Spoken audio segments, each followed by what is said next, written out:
Hello, everybody. Welcome back to the Glory Glory Man United podcast. I'm your host, as always, Kyle Quinn. And joining me today is a new guest. It's Jerry from Cork Reds. How's it going, Jerry? Hi, Kyle. Very good. Thanks. Thanks for having me on. Yeah, it's great to have you on. And what a time to come on. Man United finally winning a football match and beating one of the big four teams in the league. I have to say it was a bit of a surprise that United won the game, but United started off the game like a house on fire. And Robert Sanchez got himself sent off, but that was all down to good play from United.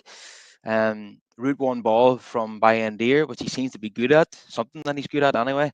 And the flick on from Benjamin Sesko and Mbumo's in on goal, and you know Sanchez comes flying out with his foot and takes him out, and it's a straight red.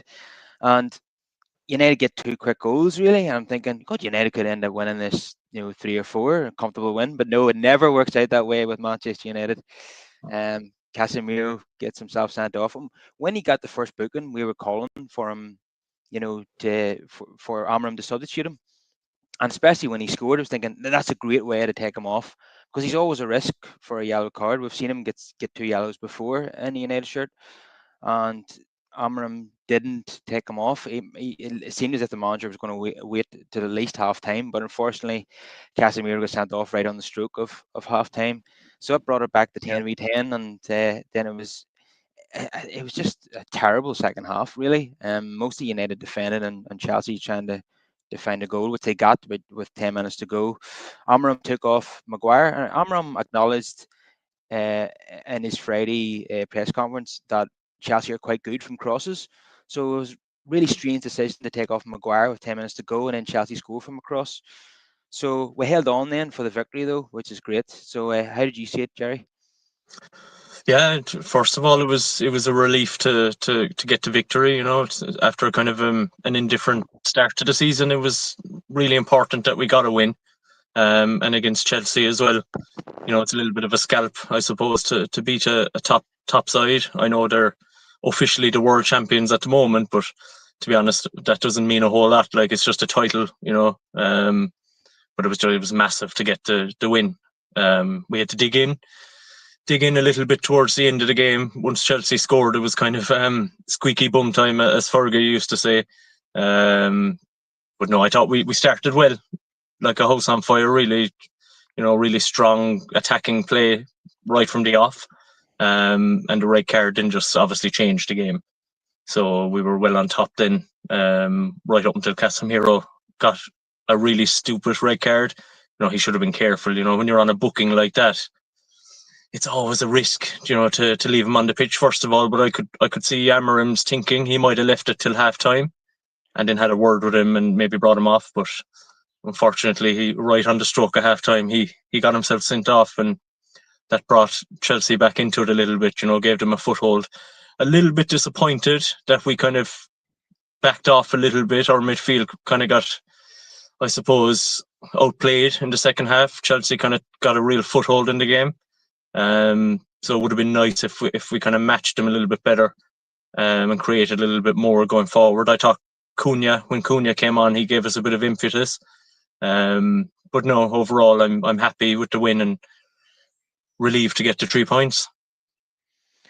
Yeah, I think we all were. It was a strange feeling. I was more relieved than anything.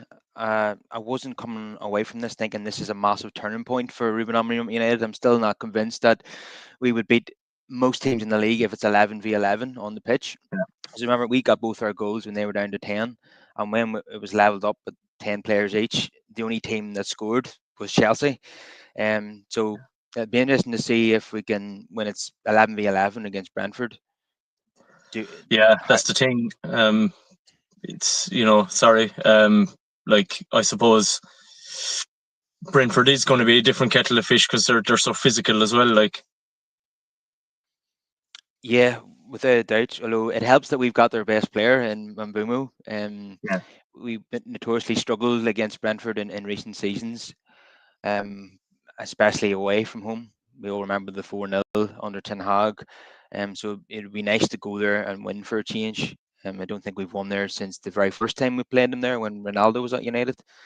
Um, uh, Yeah, so I'm looking forward to that game. I'm hoping that Amorim, now that he's got two Old Trafford wins on on the bounce for the first time, I'm hoping he can get two Premier League wins on the bounce now for the first time. I mean, he's 10 months in, and it's hard to believe that we're still talking along those lines. But um, if it is going to be a turning point, he needs to get back-to-back wins, which he hasn't achieved yet. But yeah, um, you know, United against 10 men can, and then when it was leveled up, it kind of reminded me of Ireland in a way, where against Hungary when we were playing against 10 men, we looked brilliant, but then we go back to 11v11 against Armenia, we're atrocious. you know. Yeah, yeah, yeah, yeah. I guess it kind of just goes to show where we are at the moment. You know, we're really struggling, aren't we? To create chances, and I suppose Imbumo has helped with that, and we look a lot more dangerous, I suppose, going forward than we did last season. But there's still issues, especially in midfield. You know, we find it hard to kind of, I suppose, get the ball forward, and it's more direct at the moment, which is fine. But you know, we are struggling to kind of get footholds in games, and we saw that in the second half when it was 10v10. You know, we really kind of lost our footing and allowed Chelsea away back into it. But like you said, for Amorim, hopefully it will be a turning point, but I just don't see it being a major kind of turning point for him, because you need to back it up with a win. And unless we do that, we're kind of back to square one again, aren't we? Yeah, if we don't win against Brentford, then it just makes up my mind that it's still absolutely inevitable that he's going to be sacked at some point this season. Um, it, Strangely, yesterday, despite winning the game, I was even more convinced that he's not the right man because Mhm. he didn't take off Casemiro when it was such an obvious decision. When he's on a yellow and you've got the man advantage, you don't want to give the referee any opportunity to level it up. And as soon as Casemiro makes a foul on a yellow, Chelsea players are going to be calling for the sending off, and the referee obliged in this occasion. I just thought Amorim should have intervened. As soon as Casemiro scored, brilliant, that's the perfect time to take him off. And he can come off a hero, a hero rather than a villain in the end. Yeah, I know not. I'm only. I don't mean that literally a villain. I just mean like in terms of what happened in the match. He yeah, obviously fans still love him. They were chanting his name, but he nearly cost us the game. Um, and I thought Amorim should have intervened there. It reminded me. Remember Fred got sent off against PSG when he was on the yellow, yeah. and I was just thinking that was against PSG under Ollie, wasn't it, in the Champions yeah. League? Yeah. And if we go further back than that, Raphael against Bayern Munich in Oh, 2010, yeah. and That's y- still a sore one. very much so because Yeah. that was an opportunity for United to win it that year. I don't think it was a particularly strong Europe that year. Like the teams that made the final was that Bayern side and Mourinho's Inter Milan. I thought United could beat That's right. Yeah. either one of those teams with 11 men. So Yeah. yeah, that was hugely disappointing.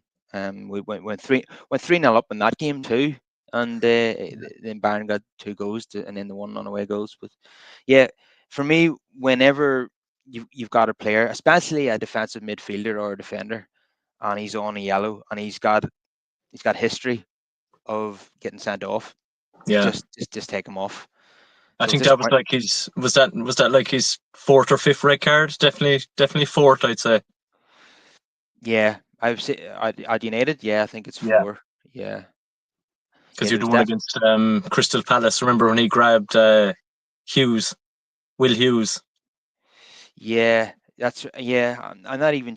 That was a bit ridiculous, though. I'm not sure that was the right decision because we've seen players do worse than that and not get sent Yeah. off. Yeah. Um, all he did was grab his collar, really. Um, yeah, and there was one where he gets sent off just before we had a crucial game at the Emirates, which he missed. I think he was get sent off. Was it the in the and at Selhurst Park? I think he got a second big goal offence, and then he missed the game at the Emirates, and that was a big Yeah. loss for us. Yeah. Uh, yeah, I can't remember when the other one was, but yeah, it's definitely must be at least four at this stage. You know, there Two of was them. one against Galatasaray as well when Onana passed the ball out and he just took your man out in the box. Yeah, well remembered. Yeah, that's right. Yeah, that was a really poor pass from Onana, wasn't it? And it Yeah, Casemiro had nothing to new take. there. Yeah, it wasn't really his fault in that occasion, Casemiro. But yeah, the manager should have acted sooner. I felt, and then taking Maguire off. He has this obsession with substituting defenders, and with about 10 minutes to go in games. Yeah, And I didn't understand why Lenny Euro didn't start the game. He didn't do anything wrong, really. Luke Shaw, although I suppose you could say the manager was vindicated in picking him in this game because he played well against Chelsea, but he had a really bad game against City. So yeah. if you're picking a team on form, it should be Shaw dropping out, not Lenny Euro. Um, I but think he likes a left. He likes a left footer in the back three, doesn't he? he does, yeah. And Yeah, with no Martinez at the moment, then Shaw is probably the only option, unless you're picking Eden Heaven, who's only a kid. yeah. Yeah, but I was really critical of Shaw after the City game, but now I'm starting to question that because he played well against Chelsea. I'm seeing Erling Haaland score against Arsenal as well. So, am I expecting too much from a defender to win duels against Erling Haaland? Well, I think most defenders in Europe at the moment will struggle up against Haaland, but at the same time, I do think Shaw was very weak in that City game. I, like I do, I think he's kind of finished at the top level. Obviously, he still has a role to play and a big role to play this season. Um, until Martinez comes back, it's handy to have a left footer back there. But there's something missing with him. He doesn't look like the same Luke Shaw as we saw last year, the year before, whenever he was playing well under Ten Hag that time. So I'd be worried. I would be worried about his physicality going forward. Yeah, after all those injuries he's had, and there's been many of them, and he's now over 30. You know, those Yeah, injuries are going to have an impact on his body. Um, and he never looks lean. He always looks like he's carrying a bit of timber, and he looks that way at the moment as well. So, yeah, um, very, very good player on the ball, but definitely, I think, uh, fitness-wise, he's probably going to struggle from here on in. And there's a reason why he's not playing left wing back. If he was 25, that's exactly where he'd be playing for United. So that's yeah, why he's only playing centre half because physically, role's probably too demanding for him now.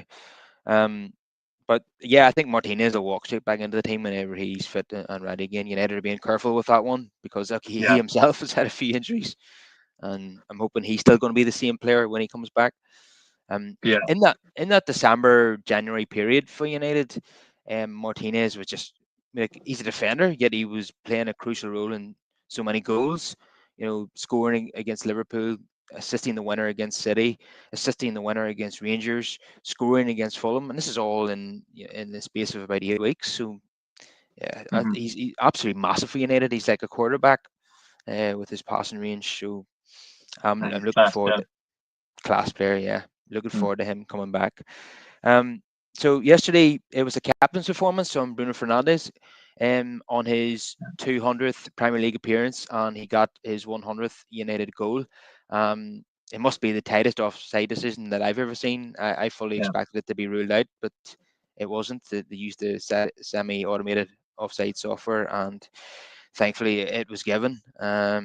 yeah, And yeah, he was everywhere yesterday in the lashing rain, and I remember quite late in the game he had an opportunity. Chelsea gave the ball away, and then he took it past someone, and then he shot from outside the box, which the keeper saved.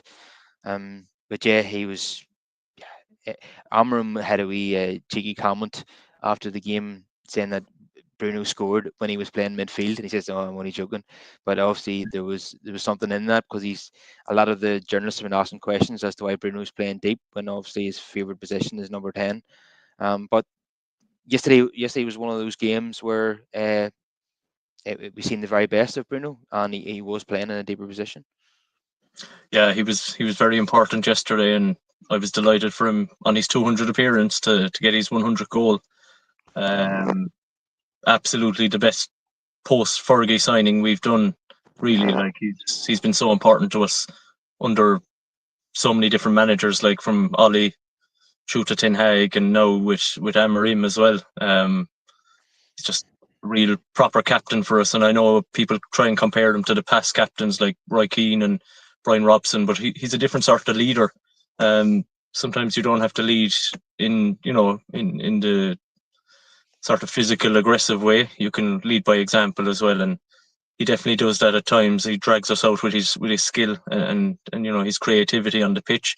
I think when Bruno's not playing, you really feel it because we lack so much creativity when he's not there. So I was delighted for him when that ball went in. Now I did like yourself. I thought it was going to be ruled out for offside. It was like the Garnacho one against Arsenal a couple of years ago. It was so tight. But I think was it Chalobah was the defender. I think his leg was just stuck out, just played him onside, so that was a relief. Yeah, I think I haven't read the rule, but I believe after watching so many offside calls over the years that it doesn't matter if your arm is offside because you can't score with your arm. So I think they draw the line at your Exactly. Yeah. shoulder. Yeah. Yeah, so I noticed that Bruno's legs were behind Chalobah's leg, so I was thinking, oh, there's a chance this might be onside now, because the Mm-hmm. arm obviously doesn't matter. So yeah, it was a very tight call. And I still expected it to be ruled offside because even if you are a millimeter offside, that offside software will still flag up as offside. So yeah, Mm-hmm. it's very relieved about that. I would love to see what would have happened with that Garnacho goal against Arsenal if the software was available in the Premier League back then. What would the decision have been? Rather You know than what? I think it would have been onside. I really honestly think to this day, and I will die on that hill that he was onside. yeah, I believe so too. But my Arsenal mates don't agree with that one. Yeah, it could have been a very different result. It really stung Ten Hag as well. I mean, even 8 months later, he was still talking about it. Yeah, He, still on about it. Yeah, in press yeah. conferences he'd bring it up, saying if only we had beaten Arsenal back in September. You know. Yeah, that was a bit ridiculous from him, going on about that much later. But I can understand his frustration. But on the day, he should have complained about it. But after that, he should have forgot about it. There's no point going on about it 8 months later. It's not the reason why we had a poor season. You can't blame Yeah, that on one game. and I think that Uh, was the game when afterwards you had all the controversy online with Jadon Sancho when Sancho put up like a post or something criticizing Ten Hag. That's right, because in his post-match interview, Ten Hag said that Sancho wasn't training hard enough or properly, Yeah, and that's why he wasn't in the squad. And Sancho took exception to that and accused the manager of telling lies, basically. So yeah. that was the last time that Sancho. Well, he didn't play that day, but he played his last game at that point Mm-hmm. already. Yeah, but finally, I think uh, he's going to Aston Villa on loan, but I think his contract's up in June, so I think that'll be that's it now. We won't be dealing with him anymore, which Yeah. is will come to relief to many. So another player who was absolutely superb yesterday, and it's kind of been a bit of a unsung hero in recent times, and that's Matthias de Ligt. And nobody's really shouting from the rooftops about how good he's been, but he certainly has, and it hasn't escaped my notice. And yeah, there was so many interventions that were important, but I remember there was one a Chelsea cross along the floor into the 6 yard box, and he got there ahead of the defender and cleared it into the stands out for a corner.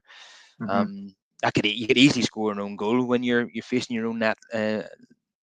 In those situations, but he dealt with it superbly, and I remember him being absolutely brilliant in the Arsenal game at home a few weeks ago too. And yeah, I don't think he's had a bad game this calendar year. Delict, he's been superb, hasn't he?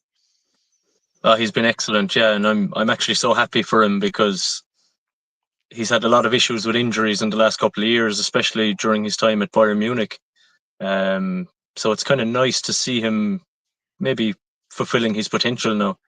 You don't play for clubs like Juventus and Bayern Munich without having something about you. Um, so I think hopefully at Man United we're finally seeing that talent come through.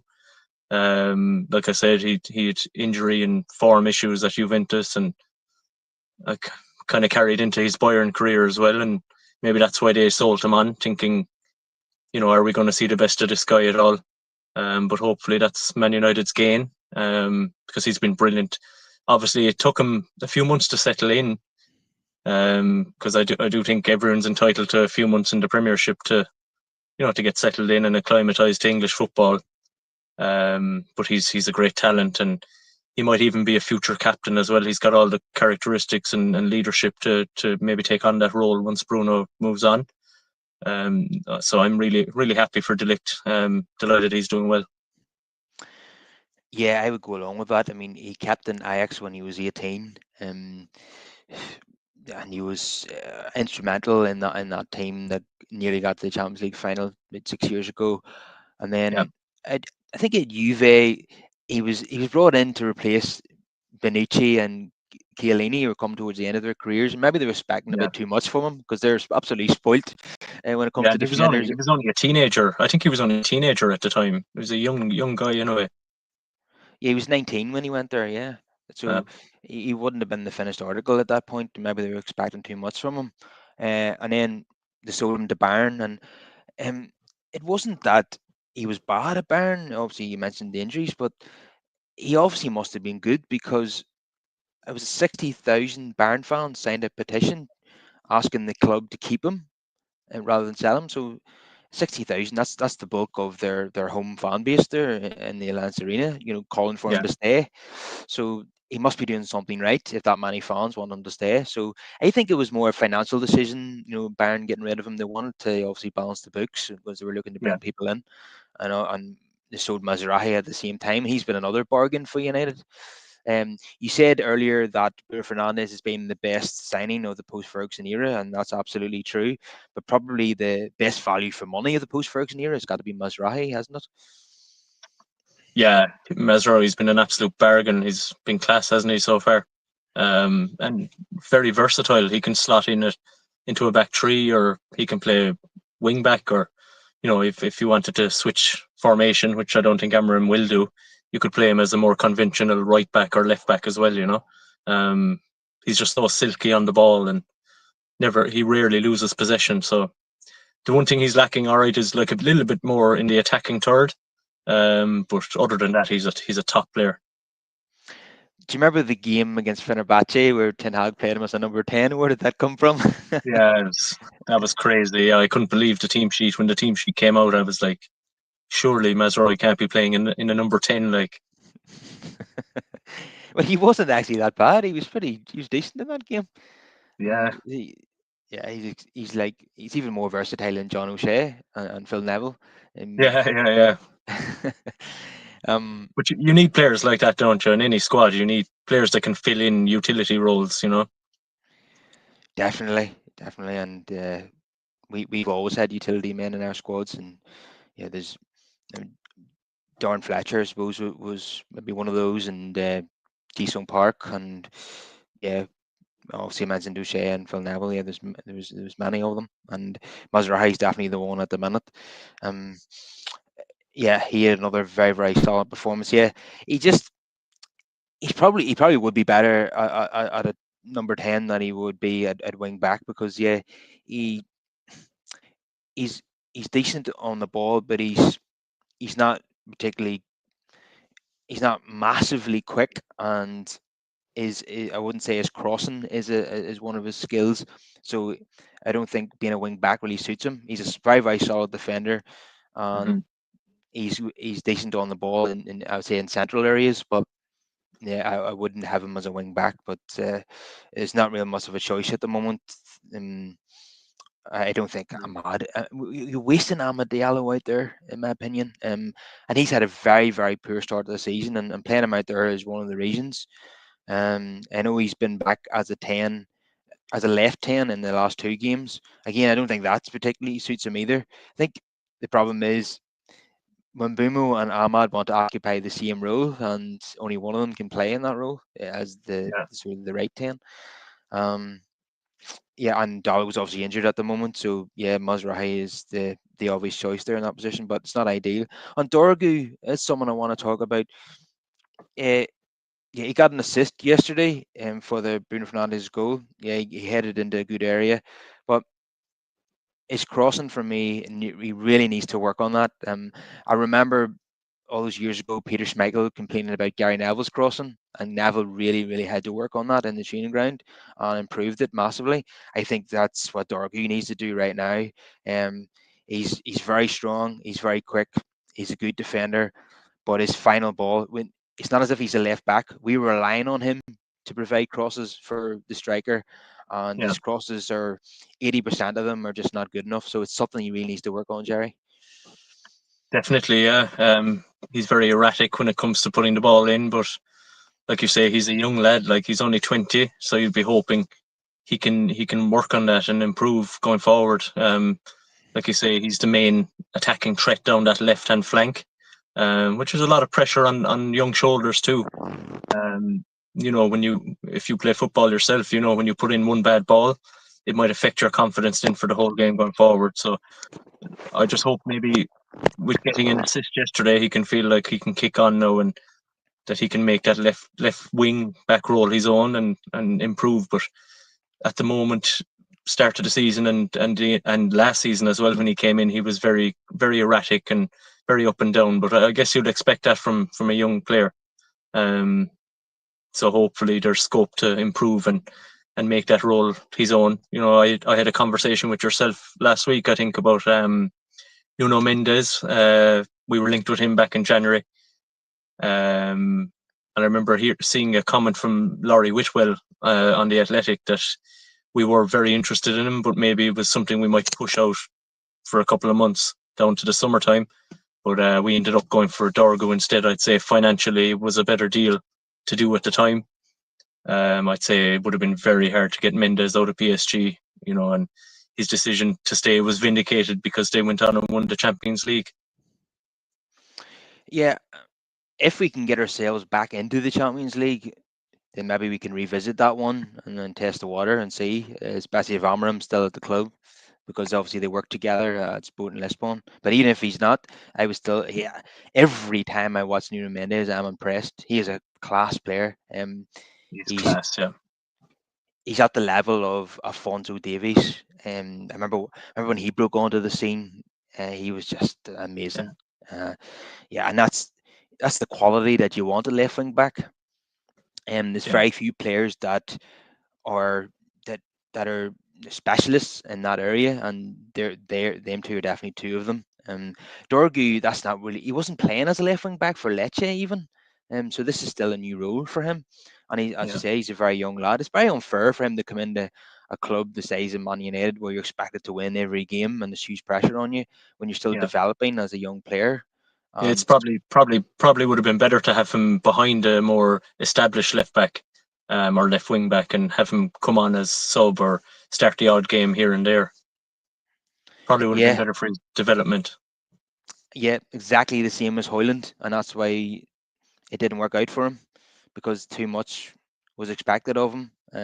Hoyland should have been coming in behind Harry Kane and learning from him, but that didn't happen. He came Yeah, in as the main man and destroyed the guy really. But I'm happy to see that he's scoring goals for Denmark and Napoli now. Everybody that leaves United seems to do well these days. And once that pressure cooker environment is left them, then they start to perform to the best of their ability. Uh, um, Mike Tominey has just been sensational for Napoli. Nominated for a Ballon d'Or, quite incredible that really.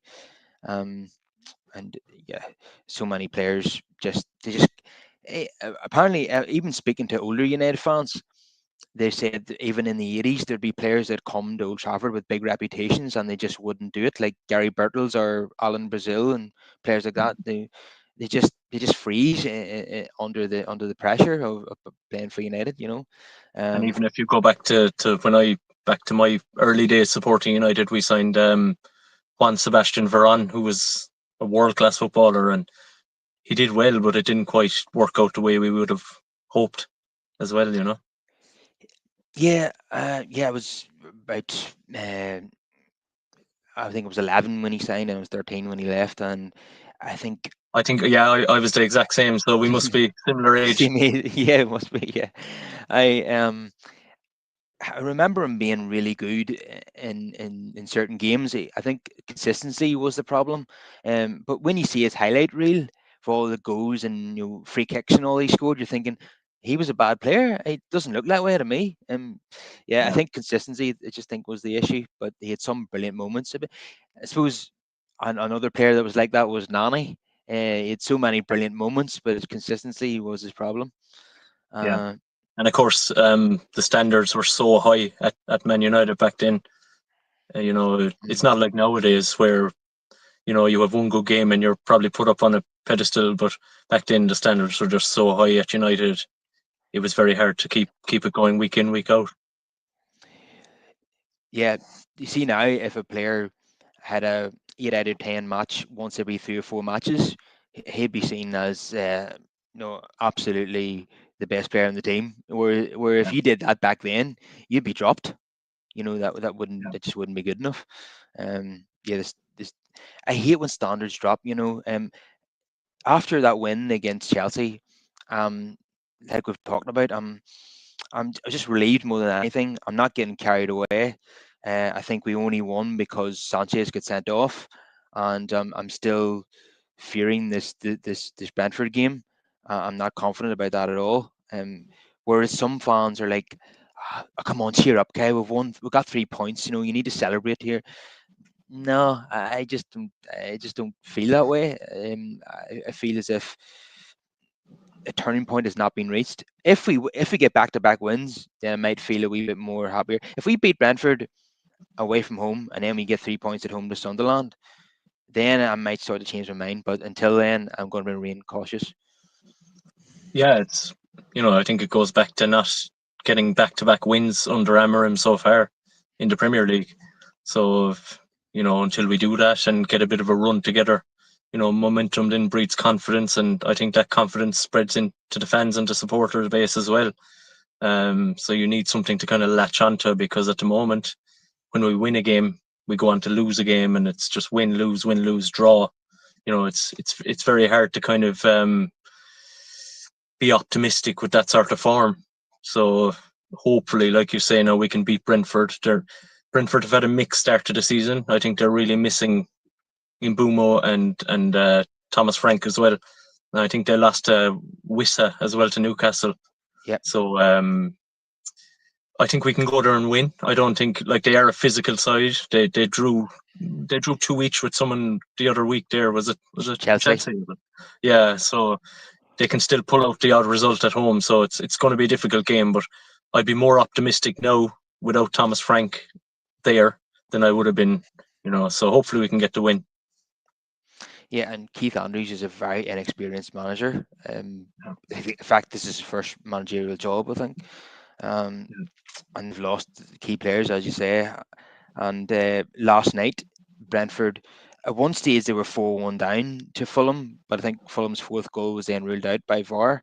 So really, Fulham was the team that we outplayed in the first half, and Yeah, we should have scored more goals. So on that evidence, we should be beating Brentford, but we know it never works out that way. We have a dreadful record against Brentford. So let's hope we can go there and win back-to-back games and breed some confidence. yeah, Um, and Sunderland at home is definitely a game where we should be winning. You know, doesn't matter whether we're title contenders or mid-table. That's a game that United have to be winning. Um, so they've I, not been too bad though. Sunderland have had a good start to the season so far, so I don't think it'll be an easy game. yeah, they're unbeaten at home. Full or Sunderland so far, and they got a draw today, and their first two home games were wins. Yeah, It's the away games where they've slipped up, and hopefully they'll slip up again at Old Trafford. Um, so just back to yesterday. Hold on, just get the team up here. I've lost the team. I always have the team up just to remind me of certain things that happened in the game. Um, yeah, the goalkeeper. At which point is he going to give Lamens an opportunity? Probably going to be the Sunderland game, isn't it? If any game. Uh, but he's quite stubborn, Amarim. Uh, he's been very, very defensive anytime questions have been asked of Bayindir in press conferences, and he seems to like him. But he's always got a mistake in him. The fans Don't rate him. He made a terrible blunder against Arsenal, another one against Burnley. Um, but his his long kicking seems to be good. If we, and but then you just can't trust him. Even against City, he got away with one earlier on in the game where he slipped and nearly passed it straight to City forward, and he had to make it like Yeah, a slide tackle um, to to obviously prevent the City player from scoring. But he's he's just not someone that I trust. He's played what about 13 or 14 games for United, and he's probably made mistakes in at least half of those games. So at some point, I want to give Lamens his opportunity. I think it's right. It yeah. was the right decision not to throw him in the derby, and that'd be like a baptism of fire there. And if you made a mistake, it might have killed the guy. But in a home game against Sunderland, I think that's the right time to start him if he's going to be your number one going forward. Yeah, no, I agree with that. So I think the two games we've had since he's come in, City and Chelsea, were probably two kind of high profile games enough. Like, so I suppose it's better to kind of bleed him in gradually, give him a chance against a weaker or perceived weaker team like Sunderland or someone like that. Um, I know Amarim is stubborn a little bit and he's sticking with Bayindir for now, but I think we all know Bayindir's not good enough to be number one going forward. So he's got a mistake in him. It's like Onana had mistakes in him as well, but Binder I think is just as bad really. Slightly better with his long passing. That was a good kind of pre-assist last night for Sesko. That's another point. Sesko did really well to get up and win the header and flick it on nicely.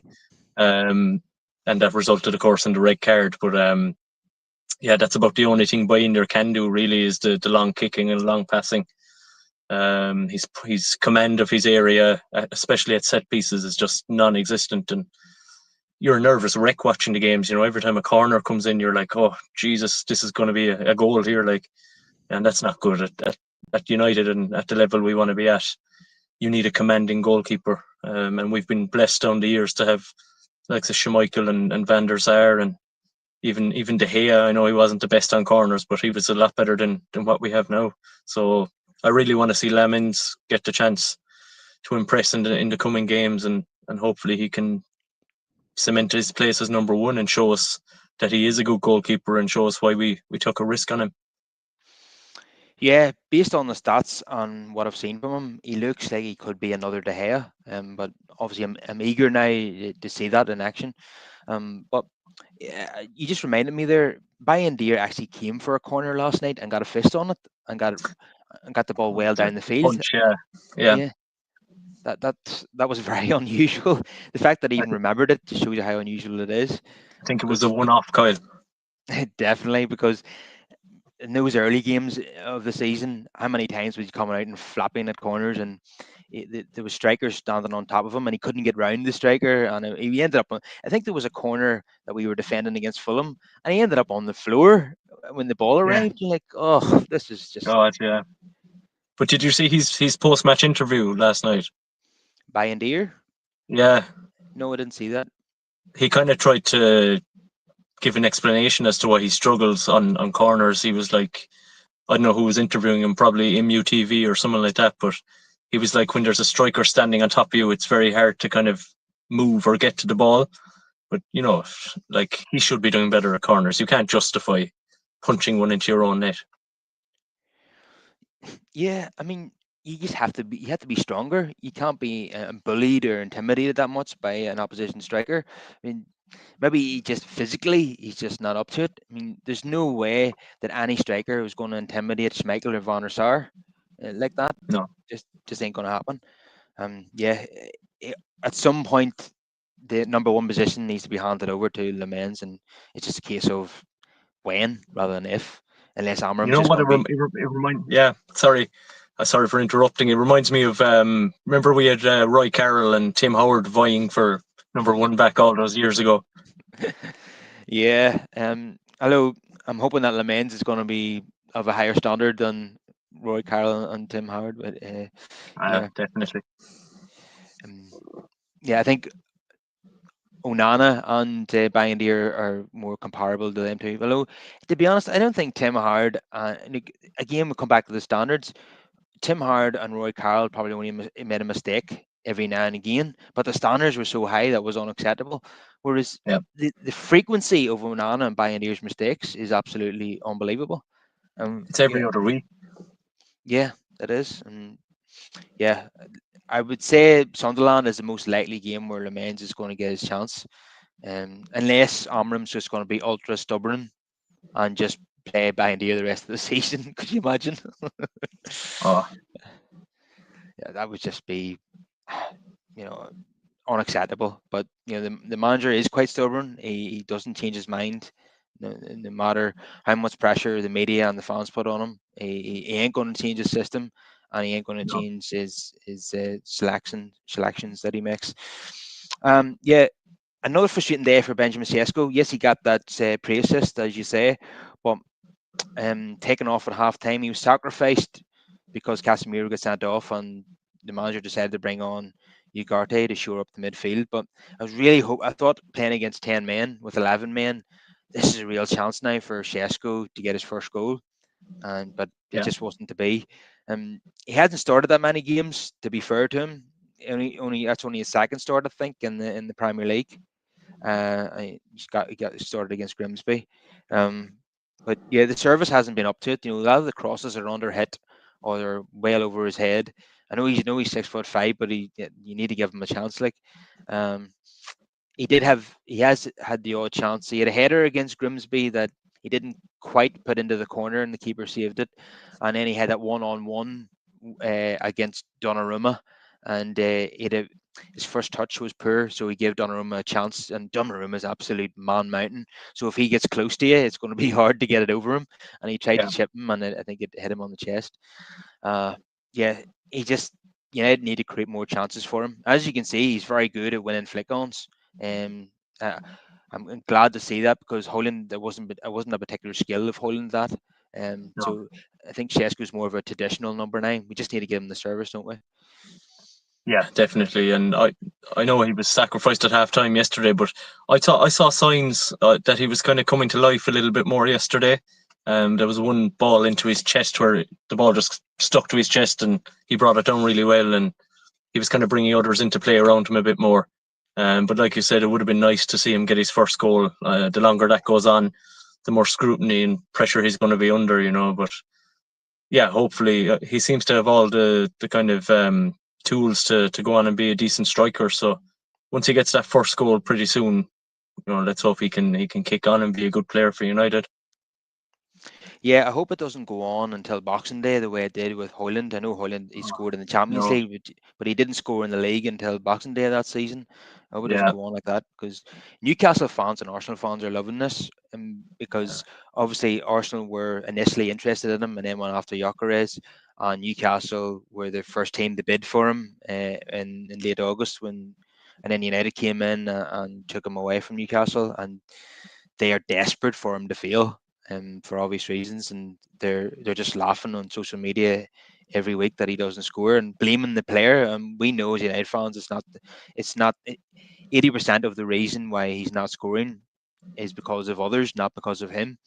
yeah, So yeah, we're willing to be patient with him, but I want him to get that goal, to get that monkey off his back, and yeah, silence the haters up in the northeast and in London. yeah, But yeah, it is going to happen for him. I just hope that he isn't going to drown under the pressure of being the scrutiny and the attention and the pressure that comes with being Man United's number nine and being Man United's goalkeeper can be too much for some people. Again, ideally, we should have been signing an experienced centre forward and Shesko learning from that guy. But here we are again, a young striker, yeah. tasked with being the main man up front. But I and was happy enough with the signing, but like I was kind of banging the drum that we get Ollie Watkins from Villa at the time. I even wrote an article saying that Ollie Watkins should be probably the main striker target. So what did you feel about Watkins yourself? Yeah, I would have been on board with that. I was happy enough if we went for him because I know he's 29. It's not ideal, but you give him maybe a 3 or 4 year contract, and then if you bring in a young striker, like then he can learn from him, or even Tito Obi could have learned from Ollie Watkins, and then by the time Watkins was 33 and ready to move on, Tito Obi would be able to take up the mantle then. Yeah. So we've went down the route of signing a young striker who's taken quite a similar career path as Rasmus Højlund, so it's another big gamble, really. Mm. Um, but yeah, Watkins is exactly the same age as what Van Persie was when we brought him in. He's not quite at that level, but I think he would have been a good sign for United. Hmm. Although he struggled a wee bit this season. At the beginning, he hasn't started off the season that well, really. I don't think. Yeah, I Ollie think Watkins. Villa have only scored one goal or something. Yeah, there's one goal prior to today, but I think they got one Yeah. more today. Matty Cash scored in Uh, the when he that's started right. with Yeah. Sunderland. But yeah, even if it is two goals, that's a very poor return, isn't it? Yeah. Um, Very poor. but yeah, I would have been happy with Watkins, and I know at one point it seemed like he was the target, and yeah, 29 is not ideal. I think if you're looking, you want 25, I suppose. You don't want someone Yeah. who's coming towards the end of their career, but you take it because we needed experience. And yeah, probably should have signed Watkins and Shesko really if we had the money, because that's exactly If we what had you the money. need. Yeah. Yeah. Yeah. Yeah. So the midfield, as you say, is a massive issue. Um, you know, Casemiro. I know he scored yesterday, and he's good at that, at scoring headers, and yeah, he scored so many of those for United. He arrives late, or he scores from a corner. Um, but his main role is obviously, you know, stopping the danger, sit in front of the back four, and he just doesn't have the fitness to get around the pitch anymore. He always looks off the pace now, and he has done for a while. And he's got that body type where he's going to age quicker. He's got that Wayne Rooney body where when Casemiro retires, he's going to balloon up, isn't he? Unless he puts in really extra effort to keep the weight off. He's got that kind of pudgy sort of body, so that's And that's really difficult when you're in your 30s, when you have a body type like that, and he's not able to cover the ground as much as we want him to, and that's why he jumps into challenges and he puts his arm around people, and Ugarte has flattered to deceive since he arrived at United, and we spent 50 million on him, and he's been very, very hit and miss, and that's been kind. yeah. And obviously, the manager just will not. He feels as if Ugarte and Casemiro are competing for one spot, and Menu and Bruno are competing for one spot, and Bruno was always going to play because he's Portuguese and he's the captain. And so Manu, he gets like 5 minute cameos here and there, unless there's an injury crisis. And for me, I think Manu needs to be in the team because he's probably our best ball carrier. He's our best technical midfielder, and yeah, yeah, I would like to see much more of him. Why not? You know, Yeah. in his very first appearance against Everton under Ten Hag, Manu played as a six. So why can't he Yeah. play that position now? And the manager just doesn't feel secure with Menu and Bruno in a midfield too. But I think this comes back to the system again. A midfield three suits all four of our midfielders better than a midfield two. And a midfield two, in order for that to work, you need two players that are going to cover the ground, like N'Golo Kante and Mhm. Baliba, who we've been Yeah. linked with. We don't have those players at the moment. No. Ideally, we would have brought in a player like Baleba in the summer, giving us that bit of physicality and athleticism in the midfield. And there was reports that Amarim was looking for that athletic midfielder all summer, really, but it didn't come to fruition. We brought in a striker in Seshko, and we tried late to make a move for Baleba, but Brighton weren't having it. So I know I've heard rumours that we're going to go back in for him in January. He hasn't had the best of starts to the season. It looks like his head has been turned. So there could be something in those reports that maybe United go back in for him in January. Now it'd be good if we could get him for a fee under 100 million. Like if you paid 70, 80 million, then that'd be not too bad.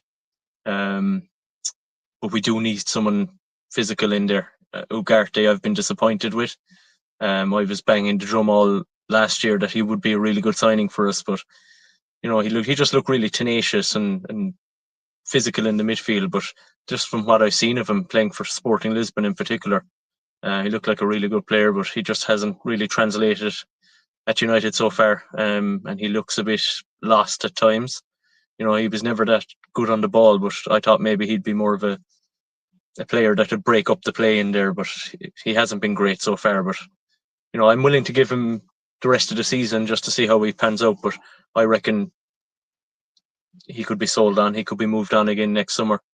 Um, but we definitely need a good midfielder to come in there and dominate that midfield. I love Adam Wharton as well at Crystal Palace. I think he's a fantastic player. A little bit of a different type of player. He reminds me of a Michael Carrick type, a controller type of midfielder, which we really need as well, I think. So one of Belebe or Wharton, or even similar player to Wharton as well, is Stiller. Plays for, is it Stuttgart in Germany?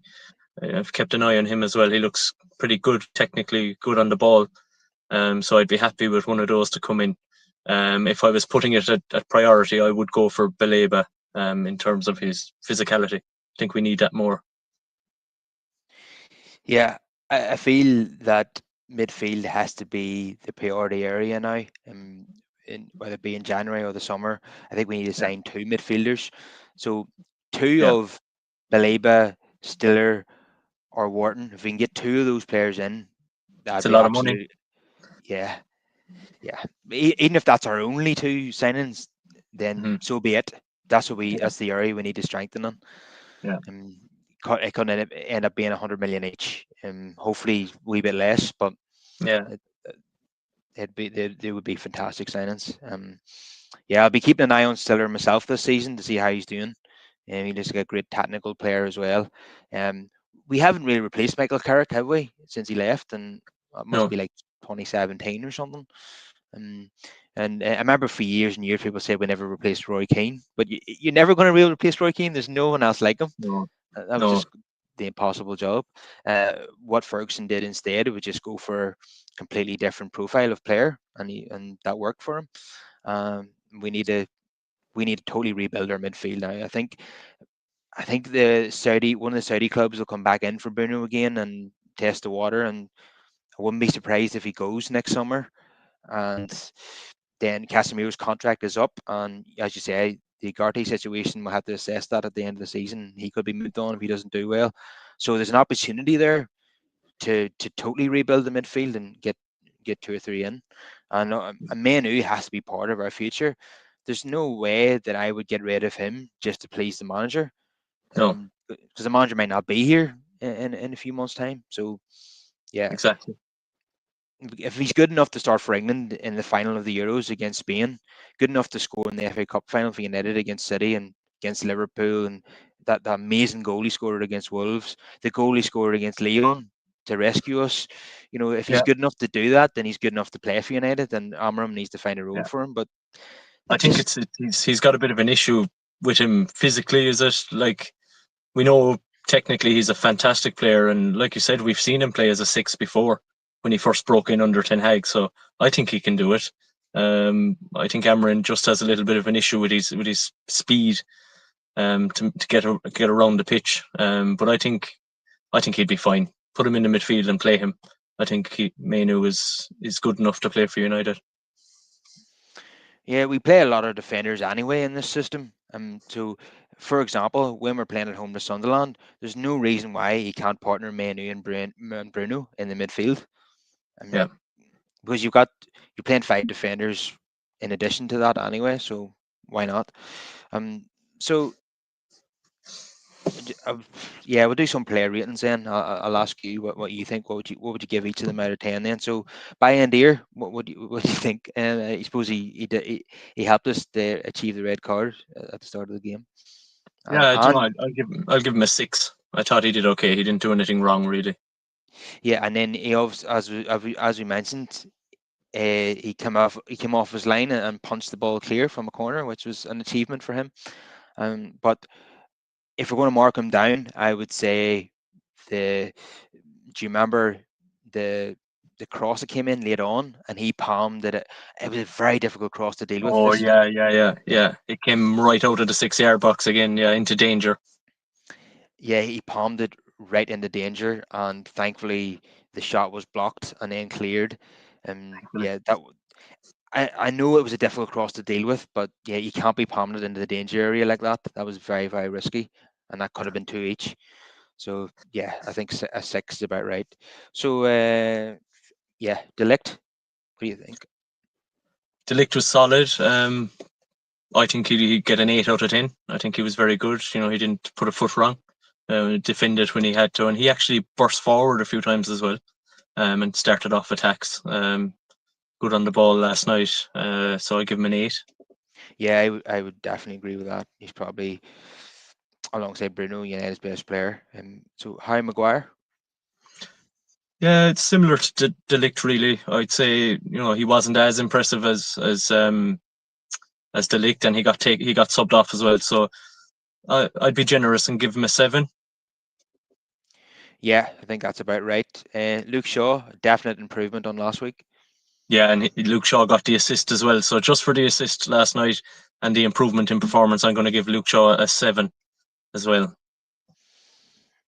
Yeah, definitely. There seemed to be some confusion as to who got the assist for the second goal because both Harry and Luke kind of jumped up for it at the same time.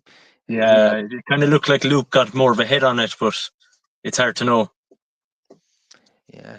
Well, Sky Sports have it down as a Harry Maguire assist. So. Oh, okay, maybe I'll have to revise my ratings now. Yeah. No, he definitely was worth a seven. Um, Mazrahi, he's seven every week, isn't he? He's 7 every week. We'll just give him Yeah. Mazraoui a 7, just a Yeah. standard 7. He's Yeah. always decent. Dorgu. I thought he was better yesterday. Still inconsistent with his final ball, but he was very aggressive, especially in that first half. I thought he was a real threat to Chelsea down that left hand side. So I'm going to give him a 7. If he could improve his crossing, he'd be a top player. Yeah, It would have done wonders for his confidence if he'd have scored that goal against Arsenal that hit the post. yeah. Ah, if only that He if had a good pre-season as well, didn't he? He was decent in pre-season. he was, yeah, and yeah, yeah. A lot of fans are happy with him, but there's still improvements to be made there. Yeah, he's So not the finished article at all. definitely not. So uh, Casemiro it's going to be a strange one. It's a hard rating to give because he scored, but he got sent off. But Yeah, he got the goal. He scored the goal, which was great. But I think for the headlessness of, like, it was a harsh second yellow card, so I'll be a little bit lenient there on him. But just you need to be more careful when you're on a booking. So I'm going to give Casemiro a 5. yeah, yeah, it would probably be less than a five if he hadn't have scored. Yeah, But yeah, it was a harsh booking. It was probably a foul, but I don't think it was a booking. But when you're on a yellow, you can't. If you touch anyone, you're taking a risk because the opposition team are going to crowd around the referee looking for yeah, the second yellow. Yeah, he should have been more acute in that situation. But definitely. uh, so Bruno Fernandes, the man of the match for United. Yeah, on his 200 appearance, 100 goal, you're going to have to give him an 8. I think. I don't think he was spectacular. He wasn't like vintage Bruno that we seen a couple of years ago, but he led the team well, and he was always a threat. He always demanded the ball, and for that, I'll give him an 8 out of 10. Yeah, it was more of a workmanlike performance. It wasn't, you know, as if he was creating bags and bags of chances and was getting No, all these assists and goals. It was just, yeah, he scored a great goal. It was a real striker's goal that he got actually. Um, yeah, when Dorgu headed it ba- back across goal like that, it Sheshko wasn't the one who moved towards the ball. It was Bruno. It was great. yeah, It was a real striker's instinct that he showed there. So he got that goal, and then yeah, it was a real workmanlike performance covering every blade of grass. So it wasn't a spectacular attacking display or anything like that. Because let's be honest, we won ugly in the end. The last 45 minutes was horrible to watch, and it was a you know hard watch. Yeah. Yeah, I think it was one of. I think I heard somebody say that one of the reasons why United kind of went off the boil when Casemiro got sent off is because they're so system orientated, and when you lose a man, then all of a Yeah, sudden that throws everything off. system And kind of falls out of place a little bit. yeah, that's what Yeah, happened. So and then we kind of with Chelsea putting the pressure on, we started to kind of drop back. drop back into a low block. Yeah, Yeah, so it was there wasn't really an opportunity there for Bruno to show off his attacking instincts. It was all about it was mostly about defending yesterday. and he came Yeah, close with a shot at the end. The goalie made a good save. Remember that? he did. Yeah, yeah. Yeah, I was hoping that would fly in, and because I relieve a thought, bit of yeah, relieve a uh, bit of pressure. yeah, because if we got the third goal, then that would be the point secure, and it was Game never over. going to Yeah, be it was never going to be secure without the third goal. Um, yeah, so I think eight is about right there. So Bram Mbumo, what do you think of him yesterday? I thought he was good. He was always a threat. He was probably our best attacking outlet. Um, Obviously he got through and got the goalie sent off. Really, um, Mhm. he's a bundle of energy up there, isn't he? He kind of leads from the front, and he's always an outlet with long balls and stuff. He gets on the end of them, and um, he's got a great left foot. Once he gets that ball back on his left foot, you're just almost expecting it to be either shot or a good delivery into the box. So I'll give Brian Mbeumo a 7. I think. Yeah, because he basically got the keeper sent off. I think I would mark him high. Yeah, He had a shot. He had a curler, didn't he, very early on that just went yeah, over the bar. It was very close. Mm. Uh, Amad Diallo, I think he's had a very poor start of the season, hasn't he? he has. He's not been the same player as he was last season. He needs to get back to giving him more of an end product. Really, like his end product has been lacking this season so far. No, he's decent on the ball. He still makes things happen, and he's a good player when he gets on the ball. But he just needs to work on that final ball, that final cross or shot. Um, no, he was a threat yesterday, but I'd only give him a 6 at best. What about you? I'd probably go lower than that and probably say a five. Yeah, yeah, I'd agree. I wouldn't blame you for going lower because he didn't really contribute too much yesterday. Um, Yeah, it was Overall, very disappointing. And he keeps trying that spectacular scissor kick and it never comes off. no, no, no. He needs to work on that. I think. I'm a bit concerned that maybe he's starting to believe his own hype. He thinks that he's made it already because he had a good season last term. Yeah, But well, it's either that or the fact that he's been shifted around different positions, um, and he hasn't nailed down a proper role yet. But yeah, hopefully not. It's not that he believes his own hype, but you never know. yeah, I definitely think the change playing him at right wing back is definitely not his position. And then obviously he's played multiple positions this season, and that's not really helping either. So I'll reserve judgment until we're about 20 games in, and then if he hasn't picked up his form by then I'll be really concerned. But I Yeah, still have belief that he'll return to form again. And so hopefully. Benjamin Sesko, who only played 45, unfortunately, not his fault, but Yeah, obviously played a key role in the sending off. yeah. I thought yesterday was his probably his best performance so far. He was a lot more involved in the game. Obviously, winning that lovely header at the start to flick it onto Mbumo and play him through on goal was vital in the game. Um, then there was one or two more times he brought players, his teammates into play a lot more. Now, if he was a little bit more cuter, he would have got on the end of the Dorgu header where Bruno got on the end of it.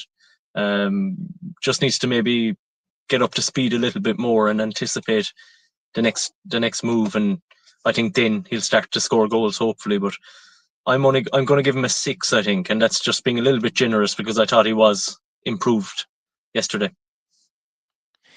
Yeah, I'll go. Yeah, I'll agree with you there mainly because of the flick on for the sending off. Um, yeah, the movement that Bruno showed there for the first goal, you want to see Sesko do that, don't you? Ideally, Yeah, but definitely.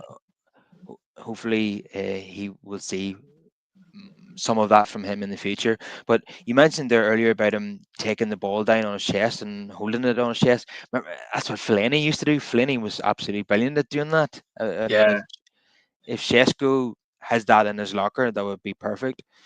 yeah. Mm, And Zlatan was quite similar to that as well. He reminds me of a young, just his frame. He reminds me of a young Zlatan. yeah, well, if he went on to be that good, then we really would have a player on our hands. Yeah, Mm. So Ugarte, he played the whole of the second half. What did you make of him?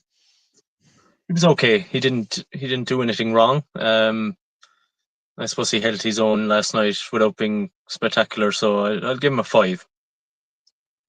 Yeah, I'll go along with that. Yeah, the rest of the subs obviously didn't.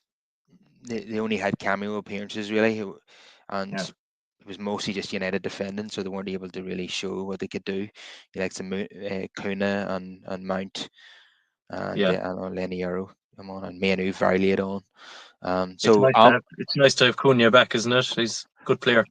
oh yeah, I actually think between Mbumo and Kuna, I think Kuna is actually my favourite.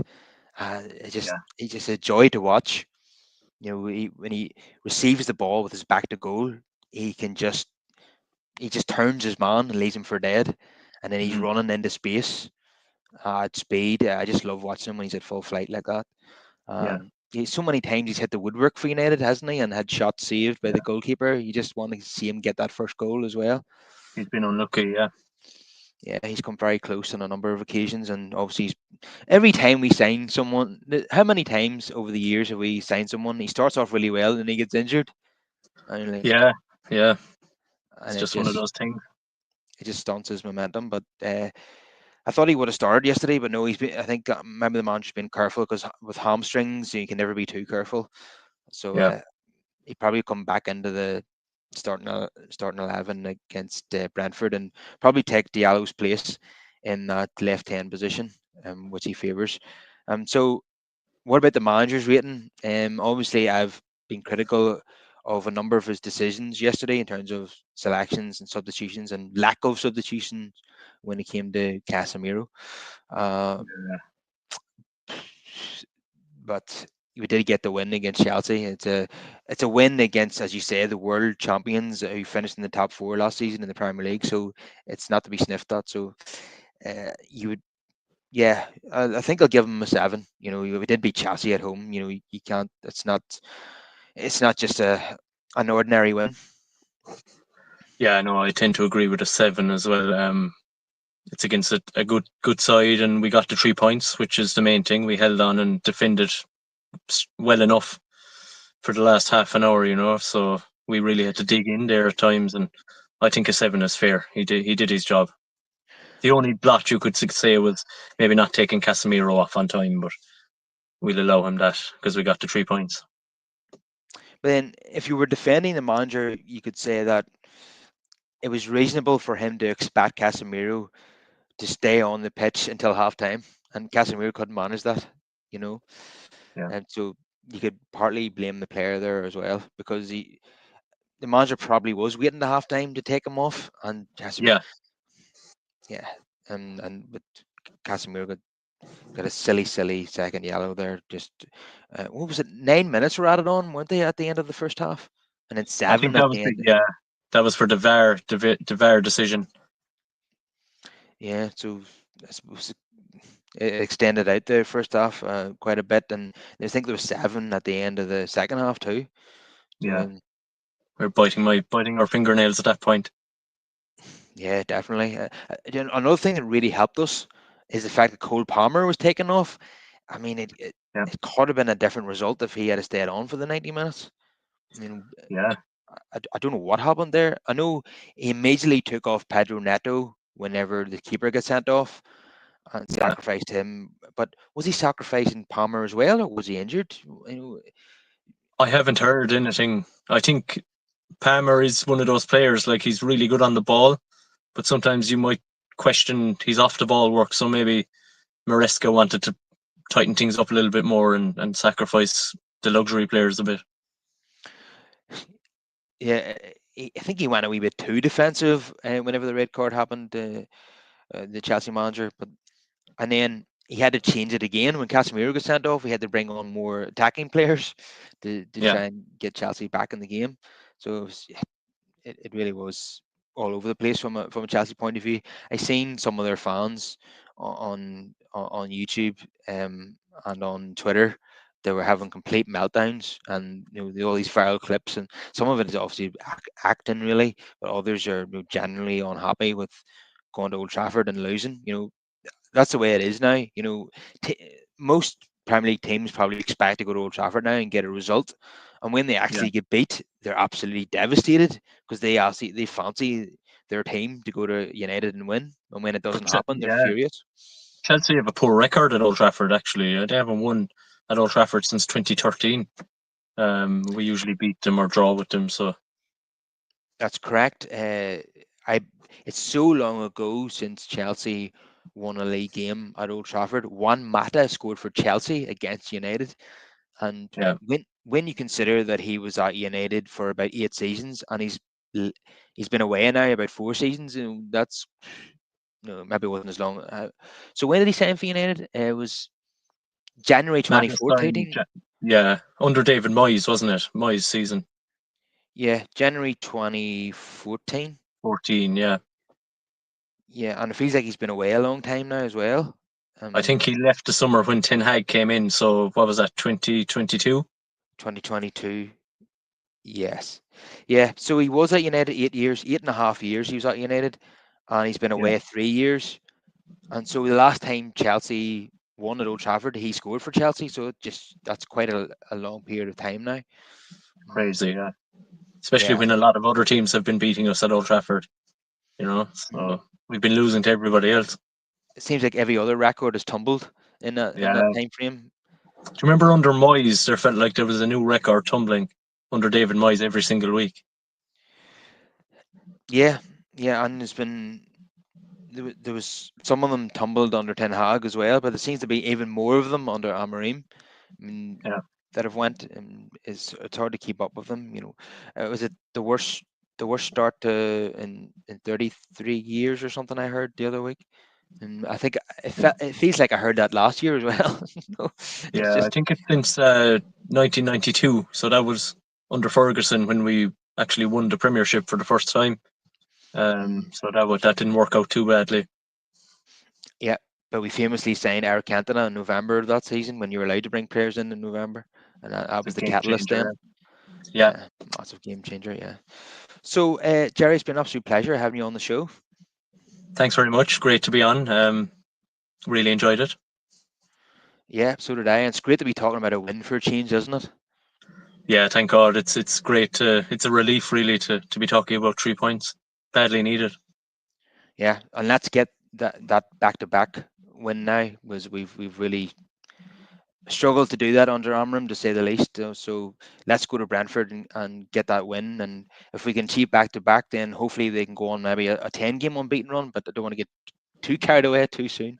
No, no, we don't. I don't know. Are we capable of going on that sort of run under Amarim? But time will tell. I still haven't lost full faith on him just yet. So I really hope we can turn things around and he will be a success. But at the moment you have your doubts at the moment. So we'll see how it goes. Yeah, the jury's out. I suppose the principal reason why I think it won't work out for him is because it hasn't worked out for so many other managers. And when they've been Yeah, in this situation, it just seems to yeah. spiral out of control, and then the manager's sacked. But We've uh, we've seen this film before so many times, and it's yeah, really, really sickening at this stage, but you're just hoping that Amarim is going to be the outlier and we get through it and hopefully build on things. But, we've seen this film before, unfortunately. we have. But if he can get a win against Brentford and Sunderland, then maybe things can change. Although Yeah. the game after that is Liverpool at Anfield. But having We're said that, due a win. We're due a win at Anfield, aren't we? yeah, having said that, I thought United were brilliant at Anfield last season and should have won the game. Maguire putting Yeah. the ball over the top at the end, and that could have Oh, been a yeah. 3-2. That could have been a 3-2 victory, and must deserved it would have been as well. And that was Yeah. that was probably, even though we didn't win the game, that was one of their best performances under Amram. Yeah, and So Mainu was brilliant. Mainu and Ugarte were brilliant at the in midfield. yeah, and Amram should take note of that. It just Yeah, shows you the quality that Manu has. Um, yeah, Diallo, that was him at the absolute. He was in a real purple patch around that period. You got the hat trick against Southampton a few weeks later. Uh, yeah, yeah, and Martinez was in the team there, and he's just massive for United. So yeah, hopefully we have him back by the time we play Liverpool at Anfield again, and we can yeah, go there. Any kind of positive result is good there, because they've won 5 out of 5. They're the champions, and we finished 15th last season. So avoiding defeat at Anfield is a good result for United these days. So I'd yeah. be But happy. I'd be it'll be happy. so good if we win. So good if we win because we haven't won. It'll be 10 years soon, I think, since we last won at Anfield in the league.